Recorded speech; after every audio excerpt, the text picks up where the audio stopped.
Як бачимо, байрактари не іржавіють, вони активно обслуговуються як українською, так і турецькою стороною. Україна в цьому напрямку робить лише перші кроки. Повітряні сили отримали нещодавно безпілотні літальні апарати, лише в грудні минулого року.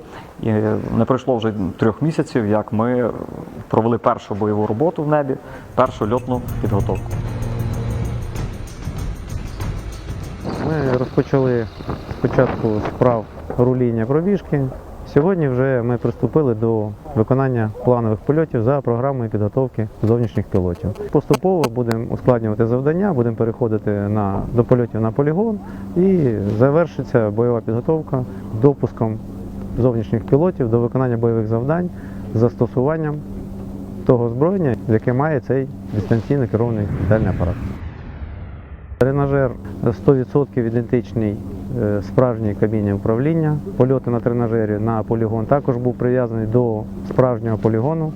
Називати не буду який, але це один з полігонів також повітряних сил.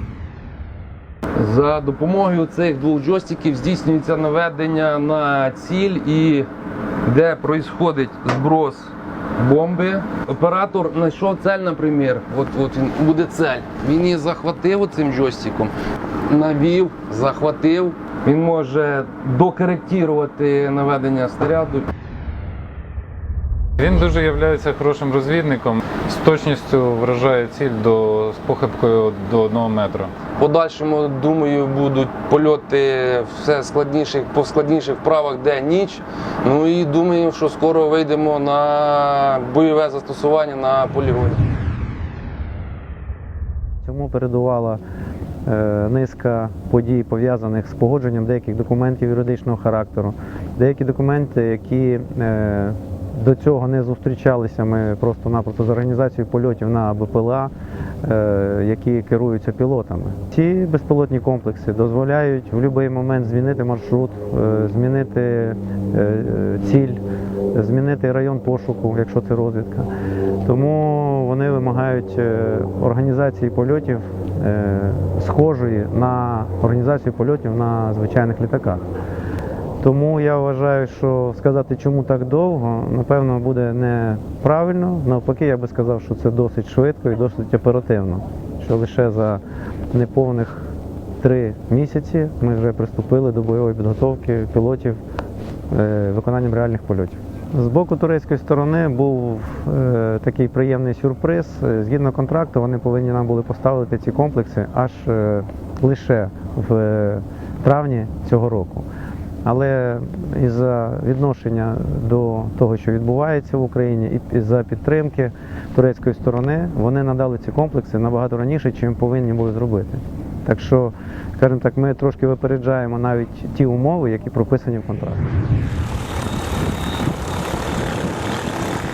Змінилися погляди на застосування після того, що ми бачимо, які задачі виконують ударні комплекси безпілотні в Сирії. Я також зовсім під іншим кутом подивився на його можливості і, можливо, набагато буде простіше і якісніше використовувати саме безпілотну авіацію. Ну і можливості цього комплексу, вони не такі потужні, як би хотілося, але для виконання завдань по знищенню якихось невеликих об'єктів вони дуже добре можуть справитися. На озброєнні турецького війська є не лише Байрактар ТБ-2, в них там декілька типів літальних апаратів даного типу, які працюють в комплексі і працюють як постановники перешкод, так і розвідники. Крім того, йдеться про використання цих БПЛА як засобів наведення на ціль артилерії та інших вогневих засобів. Порівняно те, що сьогодні є в турецькій армії та є у нас, дещо некоректно, тому що в Туреччині сотні БПЛА даного типу, близько півсотні цілодобово несе бойове чергування в небі в різних силових відомствах.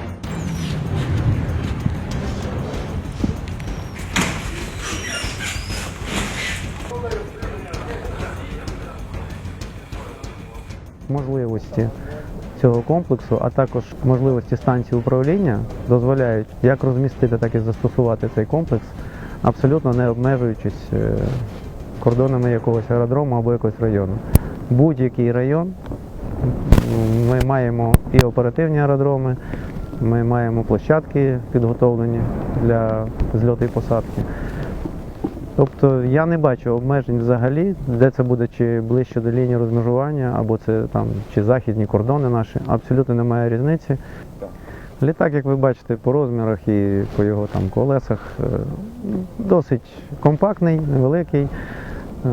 Вимагає він деякі серйозні вимоги до злітно-посадкових смуг, пов'язаних з тим, що діаметр колес, треба, щоб не було яких там уступів, сколів, оцих монтажних вікон. В Турції, звичайно, вони використовують або асфальт, або асфальтобетон.